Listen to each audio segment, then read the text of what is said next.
The silence of the night enveloped the deserted road, going deep into the gloomy forest. A lone lantern at an abandoned crossroads flickered weakly, illuminating only part of the road sign, which had long since lost its paint and was covered in rust. Nikolai, a young man of about 30, was returning home from a business trip. The road that evening seemed especially long and frightening to him. Directly in front of him lay a dark forest, about which he had heard many scary stories as a child. But despite his inner discomfort, he still decided to take a shortcut through the forest in order to return home as soon as possible. The car slowly moved along the narrow road, the wheels creaked dully on the ground, and the headlights tried to disperse the darkness that had swallowed the entire world around. The clock showed almost midnight when Nikolai noticed a man on the side of the road. The strange traveler stood motionless, his figure illuminated only by the dim light of the headlights. Nikolai's inner voice told him to drive on, but he stopped. "Good evening," Nikolai said, lowering the window. "Do you need help? Where are you going at this hour?" The traveler slowly turned around. His face was masked with indifference, and his eyes showed some deep melancholy. The man looked shabby, as if he had been through many trials, but his clothes were surprisingly clean, almost new. The traveler hesitated for a moment before answering. "I need to get to the village. It's not far from here. Could you give me a lift?" Nikolai involuntarily shivered from the cold, which seemed strange for a summer night. He looked at the traveler and nodded. "Get in." The traveler sat in the front seat and, without saying another word, buckled up. Nikolai started the car, and they drove on along a narrow road that seemed to be drowning in thick fog. There was tension in the air, as if time had slowed down and the sound of the engine had become distant. "What's your name?" Nikolai finally broke the silence, feeling the need to somehow relieve the atmosphere. Vasily, the traveler answered without turning his head. "And yours?" "Nikolai," he answered, and involuntarily glanced at his passenger. "You said you live in a village?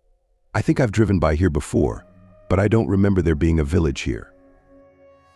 Vasily smiled slightly, but this smile was too cold, lifeless. "The village is old, you won't notice it right away. Not everyone finds it." Nikolai felt anxiety begin to grow in his chest. The landscape outside the window had changed. The forest seemed impenetrable. The trees rose to the sky. Their branches seemed to hang down, as if they wanted to grab the car and pull it out of this reality. After half an hour of silent driving, the headlights of the car illuminated an old wooden sign that seemed to appear out of nowhere. The name Smolyanka was carved into it. Nikolai squinted. He had never heard of such a name before. "It's here," Vasily said quietly. Nikolai stopped the car and, getting out, looked around. An old village stood in front of them. It was all plunged into darkness. Not a single light could be seen in the windows. The houses, slanted and dilapidated, looked abandoned. Vasily silently got out of the car and headed towards one of the huts, without looking back. "Hey, Vasily," Nikolai called after him, but he did not answer. Thinking whether he should leave or stay for a few minutes, Nikolai decided to follow him. His heart was beating faster than usual, and every step echoed in his head. Approaching the door of the old house, he saw Vasily disappear behind its wooden doors. Nikolai followed him, slowly opening the door and going inside. The house was dark and cold. The shadows cast by the weak light of his phone seemed alive, as if they were moving in time with his steps. Easily he called, but in response he heard only a whisper coming from the depths of the house. The whisper was strange, muffled, as if someone was talking underwater. The sounds merged into an incomprehensible noise that filled his consciousness. The further he walked along the corridor, the more clearly he realized that this was not just a whisper. These were words addressed to him, but no one said them out loud. "Nikolai, you came here yourself." His legs felt like cotton wool, and his heart was ready to jump out of his chest. Suddenly, the door at the end of the hallway swung open with a loud creak, revealing another room. Nikolai, overcoming his fear, stepped forward. In the center of the room stood an old wooden bed, covered with a torn blanket. Vasily was lying on it, motionless, with his eyes closed. A calm smile was frozen on his face, and old photographs were scattered around him on the floor. Nikolai bent down and picked up one of them.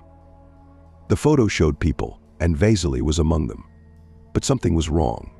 The time in the photo seemed different, as if it was not a modern photo but one taken decades ago. "Vasily, what is this?" Nikolai said, but there was no answer. The whispers he heard grew louder. Now he could distinguish several voices, all of them sounding at once, as if the people in the shadows were talking to each other, not paying attention to him. The voices became louder, as if they were getting closer, huddled together, becoming more and more threatening. Suddenly the door slammed behind him, and Nikolai felt trapped. The walls of the room began to shake, the air became cold, and time slowed down. The lamp on the ceiling flickered, making an unpleasant hum. At that moment he realized that he was not alone. Someone was nearby. Heavy breathing behind him made him turn around. In the corner of the room, almost merging with the shadow, stood a figure. It was not a person, although the shape was similar. His face was hidden by a mask, and his body seemed elongated, unnatural. Nikolai tried to take a step back, but his legs did not obey him.